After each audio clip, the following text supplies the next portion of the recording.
For nearly 3 decades, Evelyn Ray wandered through life without a single thread connecting her to the world. Don't forget to like, comment, and subscribe for more captivating stories. No memories of her childhood, no recollection of her family, if she even had one, and no understanding of where she truly belonged. Her world was confined to the pale yellow walls of Harthridge Haven, a home for mentally displaced women with long-term amnesia and trauma. She was taken in at age 8, found wandering a bus station alone, silent, eyes wide with confusion. No one came looking, and Evelyn never remembered enough to explain. In all those years, the world outside became a blurred fantasy, something she watched only through windows. She didn't dream, didn't ask questions. She simply existed. Until everything changed. It began as a strange sense of imbalance, lightheadedness, disorientation. Then came the nausea, the constant exhaustion. Evelyn, who had always had delicate health, thought it was just another strange episode in a life defined by uncertainty. But Jenna Hale, a bright-eyed social worker with a quiet tenacity, noticed the change. "Eve," she said gently one afternoon in the courtyard, "when was your last health screening?" Evelyn looked up, puzzled. I'm not sure. Years, maybe." Jenna's brow furrowed. "Something's not right. Let's get you checked, okay?" She didn't resist. She rarely did. At Whitemore Medical Center, a standard examination turned into a cascade of disbelief. "Evelyn, you're 7 months pregnant." The words shattered whatever fragile reality she'd been clinging to. "Pregnant?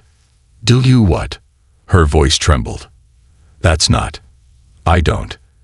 "You're carrying twins," the doctor repeated, more gently this time. "We believe you're around 28 weeks along." Jenna's hand clutched hers. Evelyn's mind spun into silence.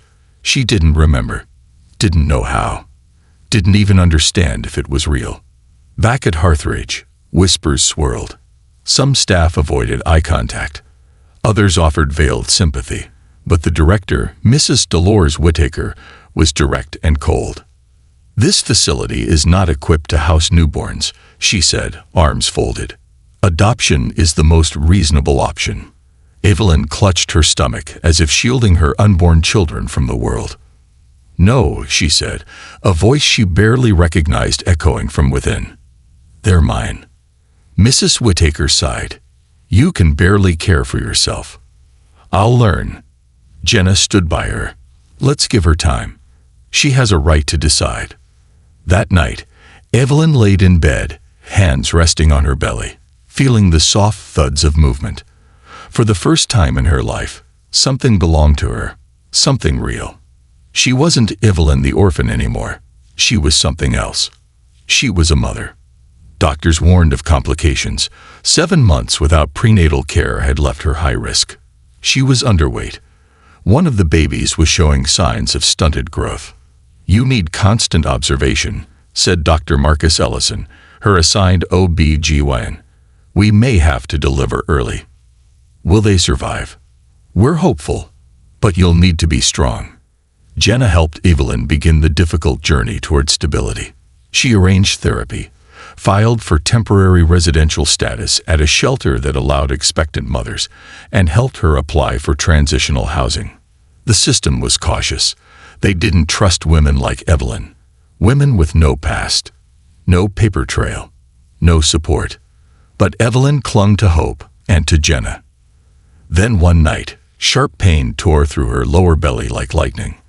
Her knees buckled. She screamed, collapsing. She woke to the white blur of hospital lights, the scent of antiseptic, and the frantic voice of Jenna at her side. "You're okay. You're safe."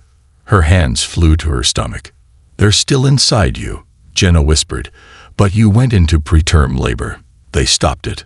For now." Dr. Ellison entered, concern etched into his face.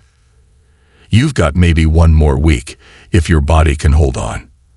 After that, we'll have to act." In the days that followed, Evelyn was confined to bed, machines tracking every movement, every beat. The world narrowed to a silent prayer. Just a few more days. At 33 weeks, Evelyn collapsed again. This time, there was no stopping the birth. An emergency C-section was performed. 2 babies, one stronger, one dangerously weak, were delivered. A boy and a girl.